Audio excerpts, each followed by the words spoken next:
Dans cette leçon, on va parler de stoichiométrie des piles, c'est-à-dire qu'on va faire le lien entre des quantités que l'on peut mesurer et qui sont caractéristiques de la pile, comme l'intensité du courant ou le temps pendant lequel elle fonctionne, et les quantités chimiques qui sont mises en jeu dans la réaction d'oxydoréduction.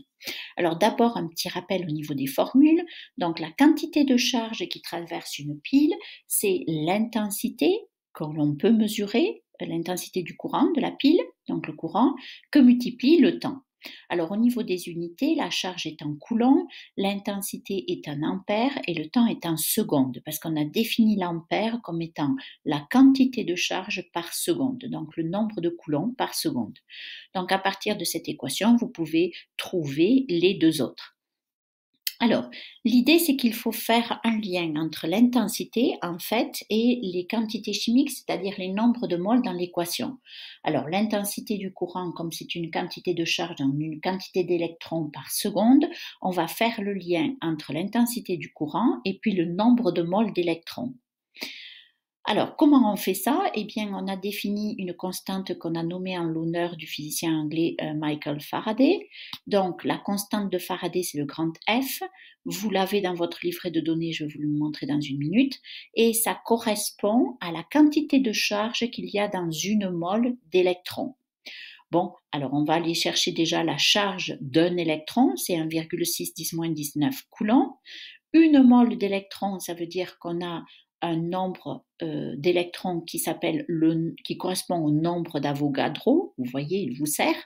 Donc 6,02 10 puissance 23. Donc quand on multiplie les deux, le nombre d'Avogadro par la charge d'un électron, on obtient la constante de Faraday, 9,65 10 puissance 4 coulombs par mole d'électrons. Ça vous donne la charge d'une mole d'électrons. Donc, dans votre livret de données, ça se trouve à la page 3 et c'est ici constante de Faraday.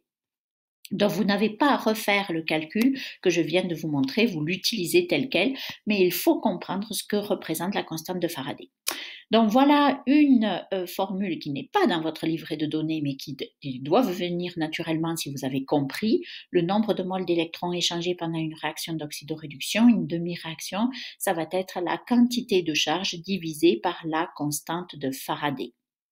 Donc, puisque la quantité de charge c'est I fois T, voilà la formule que vous allez utiliser en fait, c'est-à-dire nombre de moles d'électrons, c'est l'intensité du courant que multiplie le temps divisé par la constante de Faraday.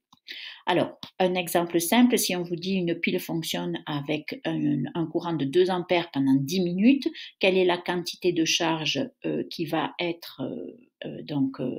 passer à travers la pile? Eh bien, c'est I fois T. Donc, vous multipliez les ampères par des secondes. Et puis, le nombre de moles d'électrons, pour l'avoir, vous allez diviser par la constante de Faraday, ce résultat. Et donc, ici, ça donnerait 1,24 10-2 moles d'électrons. Alors, le lien maintenant avec la réaction d'oxydoréduction, déjà, si vous voulez faire apparaître des nombres de moles d'électrons, il vous faut des demi-réactions et pas la réaction bilan. Donc, vous allez raisonner sur l'une des demi-réactions. Vous allez inscrire vos données sous les substances, comme vous faites un petit peu dans les titrages, et vous allez utiliser les rapports molaires. Cette fois-ci, ce ne sont pas des quantités, des nombres de moles d'espèces chimiques, mais ça va être, par exemple, le nombre de moles de l'agent oxydant le plus fort par rapport au nombre de moles d'électrons ou de réducteur le plus fort par rapport au nombre de moles d'électrons, suivant la demi-réaction que vous avez utilisée. Et vous utilisez rapport des nombres de moles, c'est le même rapport de leurs coefficients respectifs, comme dans les titrages. Et vous allez calculer. Alors, un exemple ici, si on prend par exemple une demi-réaction de réduction des ions cuivre 2 en cuivre solide, on fait fonctionner la pile pendant 40 minutes avec 12 ampères et on vous demande quelle est la masse de cuivre déposée. Et ça pourrait être une question industrielle. Si je laisse fonctionner ma pile pendant ces conditions-là, combien je dépose de cuivre? Donc, vous devez toujours faire le lien entre I et T et le nombre de moles d'électrons. Donc, on peut calculer le nombre de moles d'électrons. Une fois que vous avez ça, vous faites le lien avec les quantités chimiques. Donc, ici, c'est dans le rapport 2 pour 1. Ça veut dire que le nombre de moles de cuivre, c'est la moitié du nombre de moles d'électrons.